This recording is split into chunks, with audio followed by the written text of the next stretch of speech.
नमस्कार मेरे कुंभ राशि वाले मित्रों, बहुत बहुत स्वागत है आप सभी का हमारे इस YouTube चैनल हनुमान ज्योतिष में। दोस्तों, मैं बजरंग बली से यही कामना करती हूँ कि आप और आपके परिजन स्वस्थ और सुखी रहें। इसी कामना के साथ वीडियो में आगे बढ़ती हूँ। जय बजरंग बली। दोस्तों आज का हमारा विषय गरुड़ पुराण से जुड़ा हुआ है। दोस्तों, हिंदू धर्म में 18 पुराणों में से गरुड़ पुराण को एक माना गया है। तो दोस्तों, आज हम आपको जो जानकारी देने वाले हैं वह गरुड़ पुराण से ही देने वाले हैं। तो दोस्तों, वीडियो में अंत तक बने रहें, वीडियो को बीच में बिल्कुल न छोड़ें, नहीं तो आपसे हमारे द्वारा दी गई जानकारी मिस हो जाएगी। दोस्तों, हमारे हिंदू धर्म में एक प्रथा है, जब हमारे यहाँ किसी परिजन की मृत्यु हो जाती है तो हम उसकी मृत्यु पर गरुड़ पुराण का पाठ करवाते हैं। कहते हैं गरुड़ पुराण का पाठ करवाने से प्राणी की आत्मा को शांति मिलती है, इसलिए जब किसी की मृत्यु हो जाती है तो गरुड़ पुराण का पाठ करवाते हैं। गरुड़ पुराण में कुछ ऐसी बातों का उल्लेख दिया गया है, उन बातों का अनुसरण करके हम अपने जीवन को सुंदर बना सकते हैं और हम एक अच्छे मार्ग पर चल सकते हैं। ये जो गरुड़ पुराण है, इसमें मृत्यु के रहस्य के अलावा और भी कई ऐसे रहस्य छुपे हुए हैं।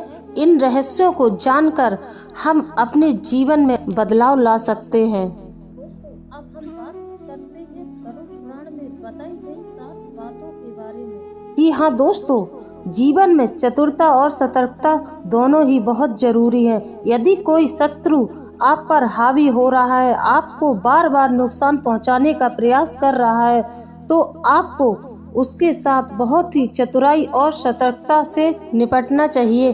कभी भी सामने की लड़ाई नहीं लड़ना चाहिए। शत्रु कितना भी प्रबल हो, पर आप चतुर और सतर्क रहेंगे तो वह आपको कभी भी नुकसान नहीं पहुंचा पाएगा। दोस्तों, हमारे गरुड़ पुराण के नीति सार में यह बताया गया है, इसका उल्लेख मिलता है कि अगर आपको कोई शत्रु बहुत अधिक परेशान कर रहा है, बार बार आपको नुकसान पहुंचाने का प्रयास कर रहा है, तो आपको उस शत्रु से निपटने के लिए चतुराई और सतर्कता का सहारा लेना। नंबर 2 दोस्तों, गंदे वस्त्र पहनने वाले लोगों के साथ क्या होता है।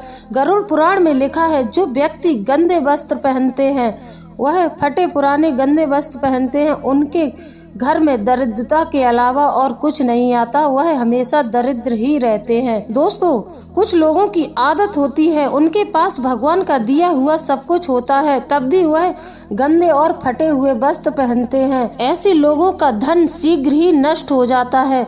ऐसे लोग लोभी और लालची होते हैं। तो दोस्तों, लोभी और लालची लोगों के यहाँ माता लक्ष्मी कभी नहीं टिकती हैं, तो उनके यहाँ दरिद्रता प्रवेश कर जाती है। नंबर 3 दोस्तों, अगर आप में अभ्यास का अभाव है तो आपका बड़ा सा बड़ा ज्ञान भी लुप्त हो जाएगा, वह धीरे धीरे नष्ट हो जाएगा। दोस्तों, अगर आप लगातार अभ्यास करते हैं तो आप किसी भी कला में पारंगत हो सकते हैं। दोस्तों, गरुड़ पुराण में लिखा है कि आपको किसी भी विषय पर अगर आपको विजय प्राप्त करना है तो आपको निरंतर अभ्यास करते रहना चाहिए।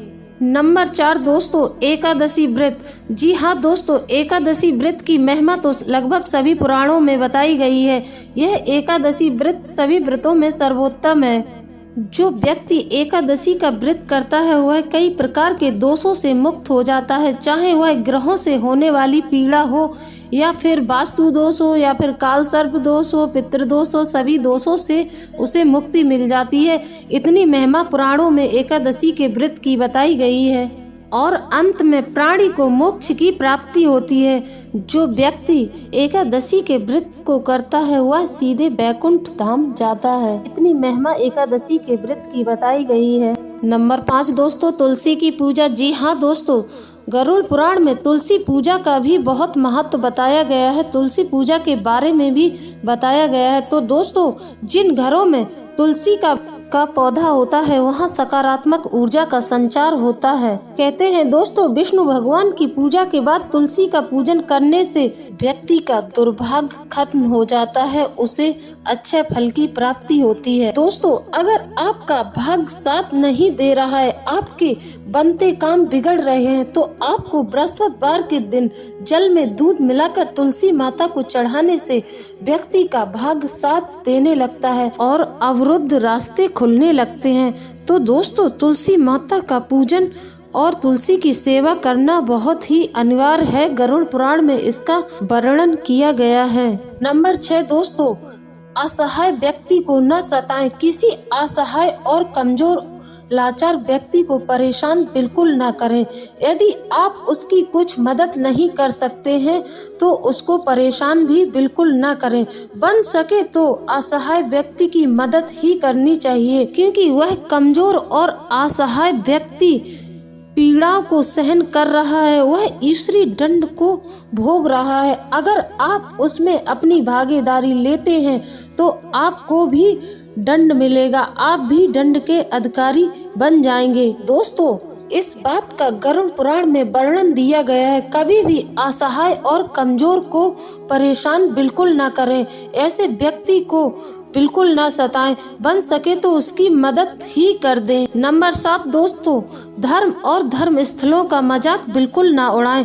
जो व्यक्ति किसी दूसरे धर्म का मजाक उड़ाते हैं या फिर किसी दूसरे के धर्म स्थलों का मजाक उड़ाते हैं, उन्हें 14 नरक की पीड़ा का भोग करना पड़ता।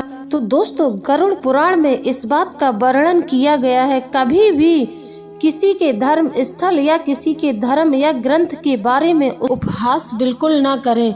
कभी भी किसी के धर्म का मजाक ना बनाएं।